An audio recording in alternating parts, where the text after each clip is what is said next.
আসসালামু আলাইকুম। এনটিভির দর্শকদের স্বাগত জানাচ্ছি আমি স্পেশাল করেসপন্ডেন্ট জাহিদুর রহমান। দর্শক, আজকে আমাদের অতিথি বাংলাদেশের একজন আলোকিত মানুষ, যাকে আপনারা টিভি পর্দায়, বাংলাদেশের প্রথম বেসরকারি টেলিভিশনের পর্দায় যাকে আপনারা দেখতে দেখতে অভ্যস্ত। তিনি আমাদের একজন অগ্রজ। এখনো তিনি টেলিভিশনেই কাজ করছেন, দেশের একটি সংবাদ ভিত্তিক টেলিভিশন চ্যানেলে কাজ করছেন। পাশাপাশি তিনি চলচ্চিত্র পরিচালক এবং প্রযোজনার কাজেও যুক্ত রয়েছেন। তিনি আজকে আমাদের অতিথি সামিয়া জামান। মিস জামান, এনটিভির পক্ষ থেকে আপনাকে স্বাগতম। আপনার প্রযোজনার ছবি মুক্তি পাচ্ছে। ছবির দাবি হলো আজব কারখানা। এই আজব দুনিয়ায় আজব কারখানা এটা আসলে লালনের বিখ্যাত একটি গানের থেকে নেয়া এবং ছবিতে আমাদের বাংলাদেশের যে মানে একদম আমাদের গ্রাম বাংলার আমাদের সংস্কৃতির যে বিভিন্ন ধরনের সঙ্গীত ইত্যাদি আছে, সেটার একটা বড় অংশ এই ছবিটাতে আছে। কিন্তু ছবির প্রাথমিক কাহিনী আমাদের শহর থেকে শুরু হবে। একজন রক সঙ্গীত শিল্পী এখন জন্ম সনদ দিয়ে খোলো বিকাশ স্টুডেন্ট অ্যাকাউন্ট। নিজের বিকাশ নিজে কর।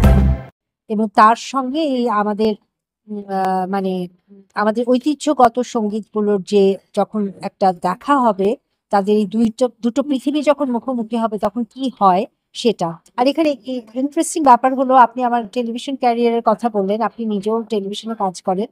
এই ছবির একটা মূল সূত্রধর যেটা আর কি, সেই চরিত্র কিন্তু তিনিও একজন টেলিভিশনের সাংবাদিক প্রযোজক। এরকম একজন ধরুন, আমিও টেলিভিশন প্রডিউসারই ছিলাম আসলে, সেখান থেকে আমি পর্দার সামনে এসেছি। আমাদেরই মতো ধরুন একজন আর একটু অল্প বয়সী একজন নারীর মাধ্যমে কাহিনীটা। আপনি ঢাকাতেই বেড়ে উঠেছেন। আপনার বাবা ছিল ঢাকা বিশ্ববিদ্যালয়ের একজন শ্রদ্ধেয় শিক্ষক। সাংবাদিকতা কি করে আসাটা? সাংবাদিকতার আগেই কিন্তু আমার সিনেমার প্রতি আমার আগ্রহ লন্ডনে পড়েছেন প্রস্ফুটিত আপনি। হয়েছে। হ্যাঁ, ঢাকায় থাকতেই তো আমি সিনেমায় অ্যাসিস্ট করেছি, কাজ করেছি। আর লন্ডনেই সাংবাদিকতার চর্চাটা শুরু হলো, কারণ আমি বিবিসি ওয়ার্ল্ড সার্ভিসে যুক্ত হলাম। এখন জন্ম সনদ দিয়ে খোলো বিকাশ স্টুডেন্ট অ্যাকাউন্ট। নিজের বিকাশ নিজে কর। আর বিবিসি টিভিতে আমি সিনেমার কাজ করতাম, ফিল্ম এডিটিং, আর বিবিসি ওয়ার্ল্ড সার্ভিসের সাংবাদিকতা করতাম। আর স্বাভাবিকভাবেই বাংলাদেশে বড় হয়ে ওঠার কারণে যেটা হয়েছে যে বিবিসি শুনেই আমরা বড় হয়েছি। কারণ আমাদের বাংলাদেশের রাজনীতিও তখন খুব ঘটনাবহুল ছিল। সেটা আমাদের কাছে একটা খুব নির্ভরযোগ্য সঙ্গীত নিউজের একটা প্রতিষ্ঠান ছিল এবং একটু গর্বের ব্যাপার ছিল কাজ করার। এই অভিজ্ঞতাটাই পরে আমাদের বাংলাদেশে যখন ইটিভি হলো প্রথম বেসরকারি টেরেস্ট্রিয়াল চ্যানেল, তখন আমি কিন্তু বাংলাদেশে আমি ভাবছি তখন আমি সিনেমাই করবো। কিন্তু সেই টেলিভিশনটার সাথে যুক্ত হওয়ার সুবাদে, এবং যেটা তারাই এখন সমস্ত টিভিতে কাজ করছেন, সেখানে কিন্তু আমার আবার ওই বিলেতে রেডিওতে কাজ করার এবং রাজনৈতিক অনুষ্ঠানে কাজ করার অভিজ্ঞতাটা হলো। তো সেই ক্যারিয়ারটাই আমার চলতে থাকলো। সিনেমা করাটা বরং আমার একটু ইচ্ছে কেন বলবো না, টেলিভিশনের ফাঁকে ফাঁকে সিনেমা করতে হচ্ছে, যেখানে ব্যাপারটা আমি ভেবেছিলাম উল্টো হবে, সিনেমার ফাঁকে ফাঁকে যদি টেলিভিশন করি। আমার প্রথম ছবি কিন্তু প্রযোজনা করেছে এনটিভি, রানী কুঠির বাকি ইতিহাস। আমি যখন রানী কুঠির বাকি ইতিহাস বানানোর চেষ্টা করছি বা বানিয়েছি, তখন কিন্তু সাংবাদিকদের প্রথম প্রশ্নই ছিল, আপনি হঠাৎ কেন সিনেমা বানাবেন? সিনেমা তো কেউ দেখে না। আপনি 2004-এ আমি বানিয়েছি এবং 2006-এ ওটা রিলিজ পেয়েছিল। তখন কিন্তু সত্যি এইভাবে করে সিনেপ্লেক্সে গিয়ে বাংলা ছবি দেখার কোনো চলই তখন চলছিল না। সেই অর্থে কিন্তু আমি অত্যন্ত সাড়া পেয়েছিলাম আমাদের মিডিয়ার কাছ থেকে, সংবাদ মাধ্যমের কাছ থেকে, এই জায়গাটা থেকে। এবং এখানেও এখনো তাই মনে হচ্ছে যে, কিন্তু এখন কিন্তু আমরা চলচ্চিত্রের অপেক্ষা কিন্তু একটা সুদিনের মধ্যে আছি। আজকেও কিন্তু একবারের জন্য আমাকে কাউকে কিন্তু এই প্রশ্নটা করেনি যে আপনারা সিনেমা কেন বানাচ্ছেন, অন্য এত কিছু কাজ ছেড়ে সিনেমা কেন বানাচ্ছেন। এটা কিন্তু এখন অনেক স্বাভাবিক হয়ে গেছে যে সিনেমা আমরা বানাতে চাইবো, যদি সিনেমা বানানোর মতো তাগিদ ভেতরে থাকে। আমি যখন 2004-এ করলাম এবং যখন এনটিভি সেটা প্রযোজনা করলেন, তখন কিন্তু এই প্রশ্নটা আমাকে সমানে শুনতে হয়েছে যে আপনি এত সফল ক্যারিয়ার ছেড়ে আপনি সিনেমা কেন বানাচ্ছেন? সিনেমা তো একটা ক্ষতির ব্যাপার। সিনেমা কে বানাবে, কে দেখবে, কি হবে? এখানে কিন্তু বাংলাদেশে আমাদের চলচ্চিত্র জগতে একটা বিরাট উত্তরণ ঘটে গেছে যে সিনেমার বেশিরভাগ সিনেমারই কোনো আর্থিক লাভ হয় না, এটা আমরা এখনো জানি। কিন্তু সিনেমা যে বানানো হবে, একের পর এক সিনেমা যে দর্শক দেখতে আসবে এবং আপনারা টিভিতে সেগুলো নিয়ে আলোচনা করবেন, এটা কিন্তু প্রতিষ্ঠিত হয়ে যাচ্ছে। এ পর্যন্ত আপনার জীবনের সবচেয়ে বড় অর্জন কোনটা? ২১শে টিভিতে আমার যে ক্যারিয়ারটা, সেটা আমার মনে হয় শুধু আমি না, তখন সেই সময় যারা ২১শে টিভিতে কাজ করেছিলেন, আমাদেরকে কথা বলেছিলেন একজন আমাদের ডিপার্টমেন্ট হেড যে মিশুক মনির, আমাদের খুবই শ্রদ্ধার এবং ভালোবাসার লোক, যে এটা কিন্তু আমাদের সবার জীবনটাকে বদলে দিল। এবং সাইমন রিগো এই কথাটা বলতেন। এবং সত্যিই তাই হয়েছে। এই ২১শে টিভিতে আমি কিন্তু মাত্র ১.৫ বছর কাজ করেছি। এই ১.৫ বছর আমার জীবনটাকে পাল্টে দিয়েছে। আর অর্জন আমি কতখানি ২১শে টিভির মাধ্যমে করতে পেরেছি জানি না। আ সেই সেটিও আমার জীবনের একটা বিরাট ব্যাপার। আ কিন্তু যেই উচ্চতায় আমি নিজেকে দেখতে চেয়েছিলাম, মানে আমার কাজ এবং প্রফেশনালিজম এর মাধ্যমে, সেটা আমি অর্জন করতে পারিনি। কিন্তু মানুষের ভালোবাসা যেটা পেয়েছিলাম তখন, বা এখনো পাচ্ছি, আশ্চর্য ব্যাপার। মানে অনেক বছর হয়ে গেছে, কিন্তু ২১শে টিভি হয়ে গেছে ২০ বছর, ২৪ বছর আগে। সেই ভালোবাসাটা অর্জন বলব না, মানে অসম্ভব চাওয়ার অতিরিক্ত একটা প্রাপ্তি। এত আ ভালোবাসা পাওয়া যেতে পারে, এটা আমার কল্পনার বাইরে আরকি। তো এটাতে আমার কৃতিত্ব খুব একটা না। আমি তখন খুব সিনসিয়ারলি কাজটা করতে চেয়েছিলাম। আর ২১শে টিভিও সেরকম একটা আবহ তৈরি করেছিল, এটা সারা দেশে দেখা যেত। আর মানুষও তার মানে দ্বিগুণেরও বেশি প্রতিদান দিয়েছে আমাকে। আমি যে কষ্ট বা চেষ্টা বা প্রফেশনালিজমটা দেখানোর চেষ্টা করেছি, তাদের মনে হয়েছে যে তারা যেভাবে আমাকে গ্রহণ করলেন, এবং এখনো পর্যন্ত এই অর্ধ না, মানে সিকি শতাব্দী আরকি, ২৫ বছর পরেও যে তারা এখনো আমাকে ওইজন্য মনে রাখছেন, এটা আমার কাছে আশ্চর্য মনে হয়। আর কোনো অপ্রাপ্তি? যে আমার এই টেলিভিশন ক্যারিয়ারের উন্নতির সাথে, সাথে আমার চলচ্চিত্রের ক্যারিয়ারটা একটু ক্ষতিগ্রস্ত হয়েছে। ক্ষতিগ্রস্ত বলব মানে কি? মানে আমি পরিমাণে কম কাজ করতে পেরেছি। কিন্তু সেখানে আবার আমি একটু প্রাপ্তির জায়গা নিজেই তৈরি করে নিয়েছি। আপনি জানবেন, আমাদের দর্শকরাও জানেন যে আমি কিন্তু চলচ্চিত্র যারা করছেন বা এরপরে করবেন, তাদের জন্য আমি অনেক ধরনের আ উদ্যোগের সঙ্গে জড়িত। আমাদের একটা ডকুমেন্টারি পিচিং ল্যাব আছে। আমি চলচ্চিত্রকারদেরকে বিদেশের ফেস্টিভ্যালে নিয়ে গেছি, নিয়ে যাই। তাদের জন্য আমি এখানে স্ক্রিনিং এর ব্যবস্থা করি। মানে অনেক ধরনের কাজ আমি করি আমাদের আ সাংগঠনিকভাবে এবং ব্যক্তিগতভাবেও। যাতে আমাদের চলচ্চিত্র যারা করতে চাইছেন, এবং বিশেষ করে একটু ভিন্ন ধরনের চলচ্চিত্র যারা করতে চাইছেন, তারা যেন এই ১ম সুযোগগুলো পান।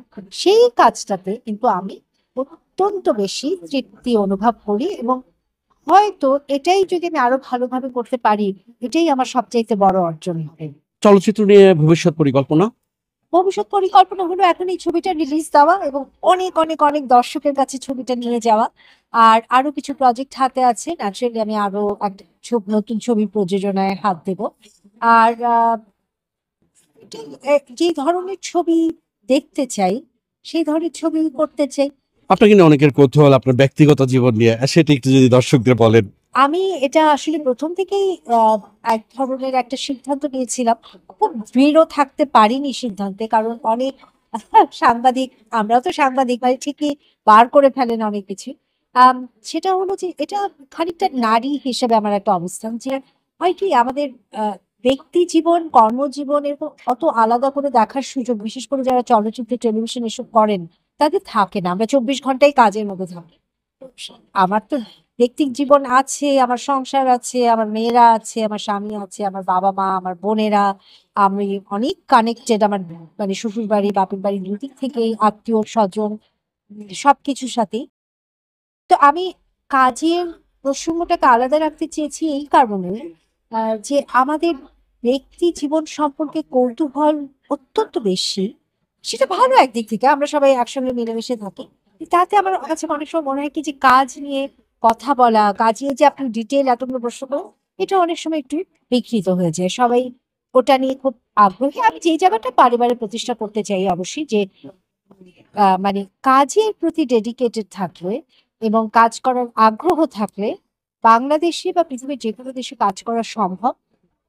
আর ব্যক্তিগত জীবনে নিয়ে নারীর বিশেষ করে অনেক রকমের সীমাবদ্ধতা থাকে বলে আমি শুনি। আমি যেহেতু সাংবাদিকতা এবং চলচ্চিত্রে কাজ করেছি, আমি দেখেছি যে পুরুষকেও অনেক ধরনের চ্যালেঞ্জের মুখে পড়তে হয়। কারণ একটা সময় ছিল বাংলাদেশের সাংবাদিকদের বিয়ে করাটাও মুশকিল ছিল, মানে তাদের অর্থনৈতিক অবস্থান এত নড়বড়ে ছিল। এখন সেই দিনটা আর নেই। তো যে কোনো প্রফেশনই খুব গভীরভাবে খুব মনোযোগ দিয়ে করতে গেলে ব্যক্তি জীবনে কিছু চ্যালেঞ্জ আসবে, এবং সেটা ব্যক্তি এবং প্রফেশনকে মিলিয়ে আমাদের করতে হবে। কারণ আমরা পৃথিবীটাতে তো দুদিনের জন্য এসেছি, আমরা সেখানে কিছু একটা করতে চাই, নিজের একটা কিছু ছাপ রেখে যেতে চাই। আমার মধ্যে যদি কোনো প্রতিভা থাকে সেটাকে আমি দেখাতে চাই। সেটা মানে সংসার, কাজ, বন্ধু, আত্মীয়, সমাজ, রাষ্ট্র সবাইকে নিয়েই করতে। আরো চ্যালেঞ্জ আছে অনেক। আমার ব্যক্তিগত জীবনের সবাই আমার আমার কাজের জগতের সঙ্গে সবসময় অত্যন্ত জড়িত এবং উৎসাহ দিয়ে এসেছে আজীবন, আশা করি সবসময় দেবে। এই যে আজকের যে বাংলাদেশের একজন সামিয়া জামান, তার জীবনে কি কোনো বঞ্চনা ছিল কখনো? মানুষ তো মনে করে যে এইরকমই মনে হয় মানুষটা, একদম ঝা চকচকে একটা জীবন। বিশ্ববিদ্যালয়ের শিক্ষকের মেয়ে, আমি ক্যাম্পাসে বড় হয়েছি। আমাদের কিন্তু সত্যি সত্যি খুব সীমিত আর্থিক সঙ্গতি ছিল, কিন্তু আমরা তো খুব সুন্দর পরিবেশে থাকতাম। আমরা বইমেলায় যেতাম, আমরা পাশে ব্রিটিশ কাউন্সিলে বই পড়তাম, গান গান শিখতাম, গান পড়তাম স্কুলে। মানে জীবনটা খুব সহজ ছিল, কিন্তু জীবনে কিন্তু কোনো রকমের কোনো প্রাচুর্য ছিল। আর সেই জন্য সেই সময় কখনোই আমার মনে হয়নি যে আমি কোনো কিছু থেকে বঞ্চিত হচ্ছি। আমার সমসাময়িক অন্যান্য কারো মনে হয়ে থাকতে পারে, কিন্তু আমার ওটা মনে হয়নি। আমি হয়তো কোনো কিছুর সঙ্গে জড়িত ছিলাম, আমি হয়তো একটু বহির্মুখীই ছিলাম বোধহয়, কিন্তু বঞ্চনার জিনিসগুলো অত বুঝতে পারতাম না। আর পরবর্তীতে এখন যেটা তাকালে মনে হয় যে যে হ্যাঁ, আরো একটু বেশি আহ মানে আমি আমার বাবার কথাই বলছি, এবং আমার স্বামীও সেরকমই। তাদের খুব মানে তারা অত্যন্ত কাজ পাগল মানুষ আর কি। যখন কাজ করেন খুব গভীরভাবে কাজ করেন। আমার হয়তো এই যে আমার ক্যারিয়ারেও যেটা আছে আর কি, আমি বিভিন্ন কিছু করছি। আমি খুব সোশ্যাল, আমার খুব মানে বন্ধু বান্ধবদের সাথে আড্ডা দিতে, গল্প করতে ভালো লাগে। আমার স্কুলের বন্ধুরা আমাকে ঠাট্টাও করেছে, মানে কি তুমি এমন একটা ক্যারিয়ার বেছে নিলে মনে হচ্ছে তুমি স্কুলেই পড়ছো, মানে সারা কথা আড্ডাই দিচ্ছ। কারণ আমি অনেক টক শো করি, এসব করি, কথাই বলি, কথাই বিক্রি করে আমার মানে ক্যারিয়ার। তো সেখানে মনে হয় যে আমি আরো একটু বোধহয় সিরিয়াসলি কিছু কাজকর্ম করলে পারতাম। পড়াশোনাটা মাস্টার্স পর্যন্ত করেছি, আর একটু পড়লে পারতাম। সেটা ঠিক বঞ্চনা তো বলা যায় না, সেটা হলো মানে সুযোগগুলোকে আমি হয়তো সব সময় মতো ব্যবহার করিনি, মানে যে সময় যে কাজটা করা দরকার ছিল। তো তারপরে আমার মনে হয় যে এত অনেক কাজও করেছি যে সেটাকে বঞ্চনা বা এটা হলো না ওটা হলো না ওভাবে আমি ঠিক ভাবি না। হয়তো মাঝে মাঝে ভাবি যে ওই সময় ওই কাজটা করে নিলে পারতাম। এখন যেটা বললাম যে সামনের সময়গুলোতে ভালো করে কাজ করতে পারবো কিনা, এটাই বরং এখন আমার কাছে চ্যালেঞ্জ। টিভির দর্শকদের জন্য কি বলবেন? টিভির দর্শকদের কাছে আমি পুরনো মানুষ, তারাও আমার অনেক পুরনো দর্শক শ্রোতা। কারণ আমার নাটক প্রযোজনা, প্রথম প্রযোজিত নাটকও কিন্তু এনটিভি প্রতিষ্ঠা বার্ষিকীতে দেখানো হয়েছিল, এবং সেটা তখন একটা বিশেষ ধরনের সম্মান ছিল। আমি অতটা ঠিক বুঝতে পারিনি, কিন্তু তখন ওটাও একটা বিরাট ব্যাপার ছিল যে প্রথম প্রযোজনাই এনটিভির প্রতিষ্ঠা বার্ষিকীর নাটক। তো দর্শকদেরকে বলবো, আমাদের যারা দর্শক আছেন এনটিভির মাধ্যমে যারা দেখছেন, আমি জানি আপনারা সিনেমার খুব বড় ভক্ত, এবং আপনারা ভালো আয়োজন, ভালো অনুষ্ঠানেরও সমস্যা। এটা কিন্তু এনটিভি প্রথম থেকে প্রতিষ্ঠা করতে পেরেছে যে এনটিভির অনুষ্ঠান যেগুলো হয় তার একটা নির্দিষ্ট মান থাকে। আমি নিজে বহু কাজ করেছি এনটিভির সঙ্গে, তাই আমি আশা করবো যে আপনারা যারা দেখছেন, আমার কথা শুনছেন, আপনারা 12ই জুলাই আমার ছবিটা আজব কারখানা, শবনম ফেরদৌসী পরিচালিত, পরমব্রত অভিনীত আজব কারখানা দেখতে সিনেমা হলে আসবেন, এবং দেখে আমাদের মানে আশা করি আপনাদের ভালো লাগবে, এবং অন্যদেরকে বলুন। দর্শক, এতক্ষণ আমাদের সঙ্গে ছিলেন বাংলাদেশের একজন গুণী নির্মাতা এবং প্রযোজক সামিয়া জামান। নিশ্চয়ই আগামীতে নতুন কোনো অতিথি নিয়ে হাজির হব আপনাদের সামনে। ততক্ষণ পর্যন্ত সবাই ভালো থাকবেন, সুস্থ থাকবেন, এনটিভির সঙ্গে থাকবেন। আল্লাহ হাফেজ।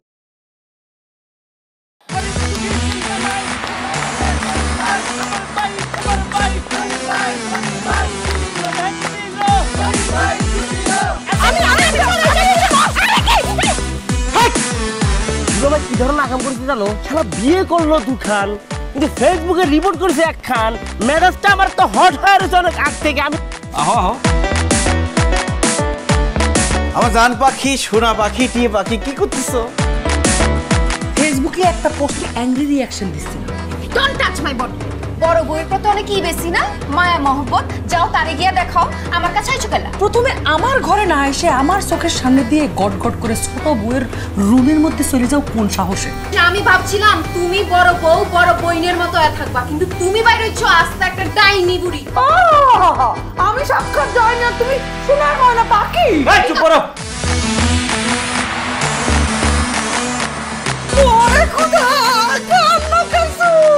গুলশান বানানির মায়েরা যেমন চুল কালার করে না, আমার তো মনে হইতেছে গনি মিয়া কোনো গুলশান বানানির মডার্ন মায়ের প্রেমে পড়ছে। আমি জীবনে বিয়া যদি করি একখান করবো দুইখান করবো না। তোরে তিনে আমার করবো। আরে কি করতেছ? আরে বাইরে করতে বাইরে, যা কইছি শুনো, গড়তে বাইরে তুমি। কি করতেছ তুমি? কোথায় যাচ্ছ স্বামী আমার? তুমি ছাড়া মোর কোনো গতি নাই, তোমার ঘরে একটুখানি দাও ঠাই। দেখাই দিচ্ছে ছোট বউ তার আসল রূপ, নাগিনী সাপিনী। শুনছি ভালোবাসা টিকে থাকে বিশ্বাসের উপর, আমার উপর তোমাদের সেই বিশ্বাস ছিল। আজকে দেখতেছি আমার উপর আর কোনো বিশ্বাস নাই। যেহেতু বিশ্বাস নাই, তোমাদের সাথে থাকার কোনো ইচ্ছা আমার নাই।